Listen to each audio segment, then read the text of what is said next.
When David wrote Psalm 21, he was not just celebrating a royal victory, he was declaring a deep spiritual truth, that the real source of victory is not human strategy, power, or will, but the strength of the Lord Almighty.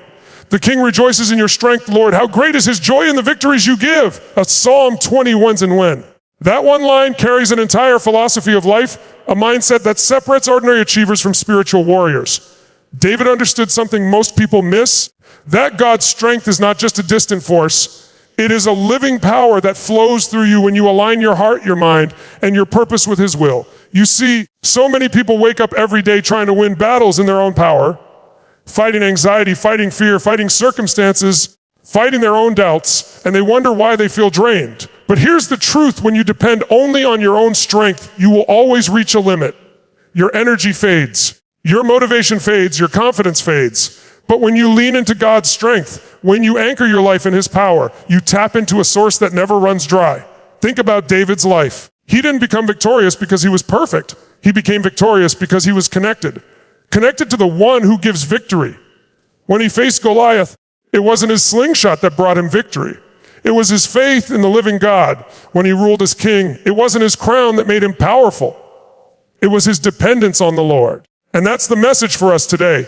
If you want victory in your life, over fear, over addiction, over failure, over any challenge, it's not about trying harder, it's about trusting deeper. You don't fight for victory, you fight from victory because God has already secured it. Every time you try to control everything, you block what God is trying to release. But when you surrender, not in weakness, but in faith, you open the gates of heaven's strength. Victory begins the moment you stop saying, I can't, and start saying, God can. When David says, you have granted him his heart's desire and have not withheld the request of his lips. So Psalm 21's and 2. He's pointing to something powerful, the principle of alignment. When your desires match God's purpose, he releases abundance, success, and breakthroughs. But that only happens when your confidence is rooted not in your ego, but in your Creator. Let me ask you something. When was the last time you faced a challenge and said, Lord, I don't know how, but I know you will? That's faith in action. That's what David did. And that's what God blesses. You see, victory is not just about the outcome, it's about the transformation that happens inside you. When you fight with God's strength, you grow stronger, wiser, and more resilient. You stop being a victim of your circumstances and become a vessel of divine power. David said, through the steadfast love of the Most High, he shall not be moved. See Psalm 227. That's not just poetic language, that's spiritual certainty. When you know where your strength comes from, no storm can shake you. People can doubt you, circumstances can break around you, but the power of God within you keeps you standing. This is what separates achievers who burn out from believers who rise higher. One relies on willpower, the other relies on divine power. One says, I can do it if I try harder. The other says, I can do all things through Christ who strengthens me. So, if you're feeling stuck right now, maybe you're fighting a battle no one else can see. Remember this, you were never meant to fight alone. God is your partner in victory. He doesn't just hand you the crown, he walks beside you in the battlefield.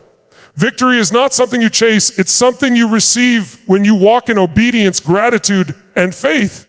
God's strength doesn't just help you win battles, it shapes you into someone who carries victory wherever you go. That's why David rejoiced, not because everything was perfect, but because he knew who was in control. He knew his success was not random, it was ordained.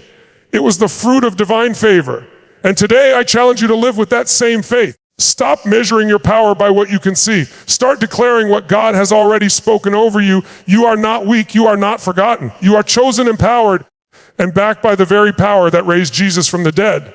When you walk into life's battles with that truth burning inside you, fear fades, doubt disappears, and courage rises. You don't need to wait for someone to crown you with victory. God has already crowned you with his favor. Psalm 21 is not a story of one man's success. It's a blueprint for spiritual victory. It tells us that real triumph begins the moment we surrender our strength and embrace God's. So the next time you face a giant, remember this, you are not alone in the fight. The same God who gave David victory is fighting for you right now. So rise up, speak faith, walk boldly, because your victory through God's strength is not coming. It's already here. When David wrote Psalm 21, he wasn't just singing a song of victory. He was teaching us a secret to living in continuous blessing. He said, O Lord, in your strength the king rejoices, and in your salvation how greatly he exalts. Notice this, David didn't just thank God after the victory, he praised him throughout the journey. Because David understood something most people never grasp. Gratitude is not a reaction, it's a revelation. It's the key that opens the floodgates of heaven's abundance. Gratitude changes everything. It transforms how you see yourself, how you face challenges, and how you respond to the world around you. When you live in gratitude, you shift your focus from what's missing to what's already working. You stop looking at the closed doors and start thanking God for the ones that opened. So many people pray for more money, more success, more love, more peace, but they forget to thank God for what they already have. And that's where the flow gets blocked, because gratitude is the language of faith. It tells God, I trust you even when I can't see the whole picture. David was surrounded by enemies, but instead of focusing on what was against him, he focused on who was with him. He didn't waste time complaining about what was hard. He celebrated what was holy. That's why God kept blessing him. Gratitude doesn't just honor God, it attracts his favor. Think about it. When you give thanks, you change your energy, you change your atmosphere. Gratitude multiplies what you value. When you appreciate the small victories, you make room for greater ones. When you say, thank you, Lord, you're saying, I recognize you as my source, and I'm ready for more. David didn't just thank God for the crown. He thanked him for the courage it took to earn it. He thanked God for the battles that strengthened him, the trials that refined him, and the moments that tested his faith. Because gratitude isn't just for the good times, just for all times.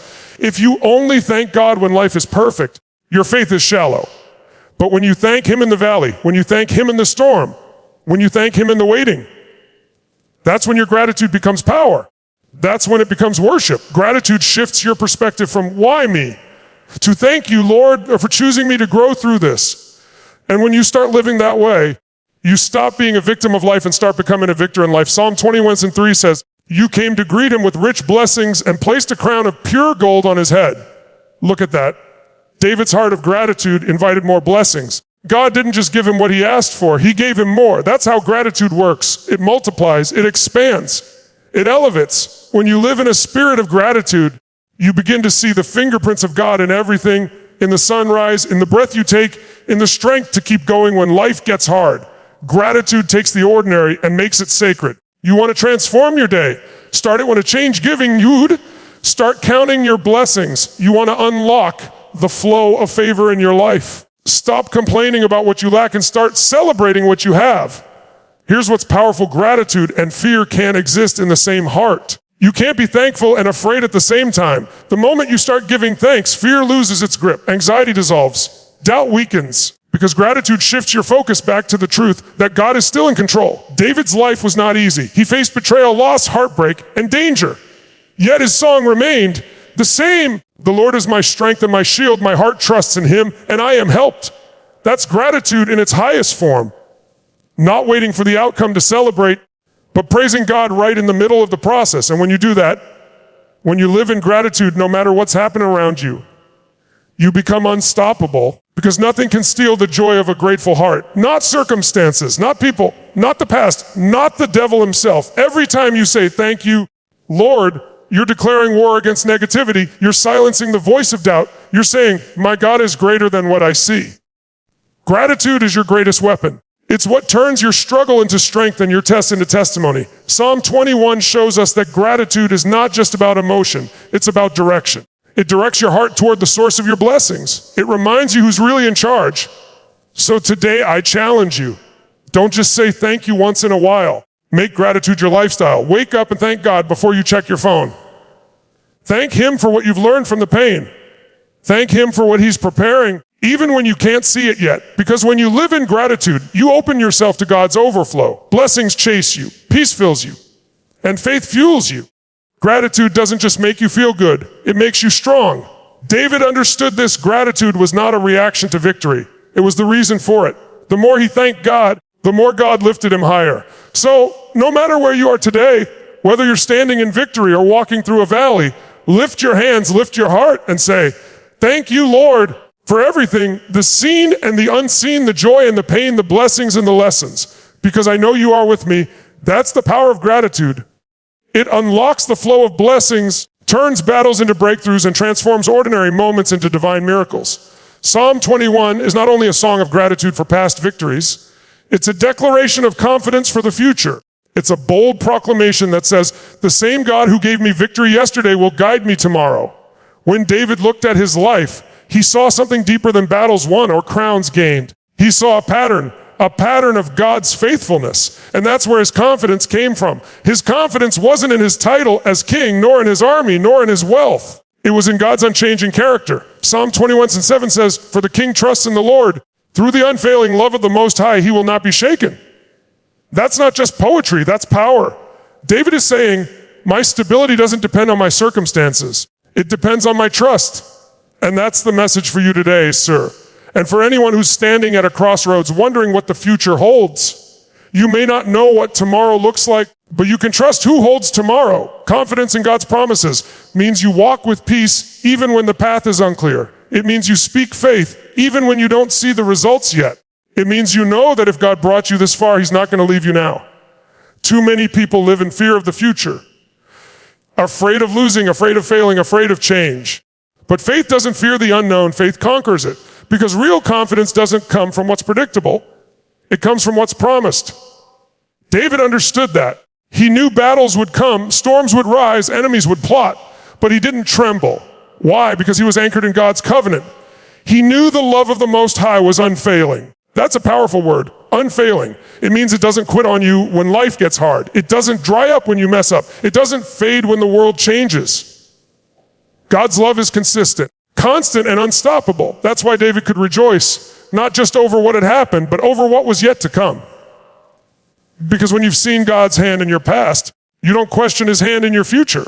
Let me say this clearly, confidence in God is not arrogance. It's awareness. It's awareness of his track record. It's awareness of his nature. You're not boasting in yourself, you're boasting in his faithfulness. Psalm 21:8-9 paints a vivid picture of that confidence. Your hand will lay hold on all your enemies. Your right hand will seize your foes. When you appear for battle, you will burn them up as in a blazing furnace. That's not just military imagery. That's spiritual assurance. David is saying, God's power will handle what I can't. He was confident not because the battle was small, but because his God was bigger. And that's the key to living a victorious life. Not shrinking your challenges, but magnifying your God. You see, confidence in God doesn't mean you won't face fear. It means fear doesn't control you anymore. You can feel afraid and still move forward because you know your steps are ordered by the Lord. When you carry that kind of confidence, you stop reacting to life. You start leading it. You stop asking, what if it doesn't work? And start declaring, even if it doesn't, God is still good and he's still working for me. David wasn't naive. He had seen the worst betrayal, pain, heartbreak, loss. Yet every time he rose stronger. Why? Because his confidence wasn't built on emotion. It was built on revelation, a revelation of who God is. He knew God's promises were not just poetic words. They were eternal guarantees. And God has given those same promises to you. He said, I will never leave you nor forsake you. He said, no weapon formed against you shall prosper. He said, surely goodness and mercy will follow you all the days of your life. That's your foundation. That's your security. That's your unshakable hope. So when you look at your future and see uncertainty, don't shrink back. Step forward. When you don't understand what's happening, remind yourself, if I can't trace his hand, I can still trust his heart. Confidence in God's promises means knowing that every delay has a divine purpose, every setback hides a setup, and every trial is training for triumph. You don't panic when things fall apart, you praise, because you know God is rebuilding something greater. David's confidence was contagious. He inspired his people not through speeches, but through faith and action. When he worshiped, others worshiped. When he trusted, others trusted. That's what true leadership looks like, influencing others through faith, not fear. And that's what Psalm 21 invites us to do. To live with a faith so bold, so confident, that even the enemy gets nervous, because he knows a believer who trusts God's promises is unstoppable. So today I challenge you, stop doubting what God has already promised. Stop letting fear tell your story. Stand on his word. Speak his promises out loud. Remind your soul, he has never failed me, and he never will, because the same God who crowned David with victory is the same God who crowns you with favor. He's not just the God of yesterday's miracles. He's the God of tomorrow's breakthroughs. So lift your head high. Walk forward with unshakable faith. Don't fear the future. Prophecy into it. Declare, my best days are not behind me, they're before me. Because my God is faithful and his promises never expire.